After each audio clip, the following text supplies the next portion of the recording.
আচ্ছা আপনি বিদেশতে আইছেন ভালো কথা, তাই বলে সবার জন্য এত কিছু নিয়ে আইতে কেন? মাদা তাকুল মানে মানে হইলো, এটা তুমি কি বললা পারুল?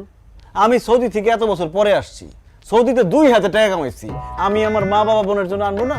আনবেন ভালো কথা, সবার জন্য দুই একটা করে আনেন, অল্প অল্প আনেন, আপনার সাধ্য অনুযায়ী আনেন। এক একজনের 10টা 20টা করে দেওয়ার কি দরকার?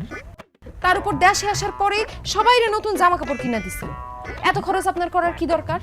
পারুল, তোমার জামাই সৌদি থেকে আসছে, তার একটা ভাব আছে না?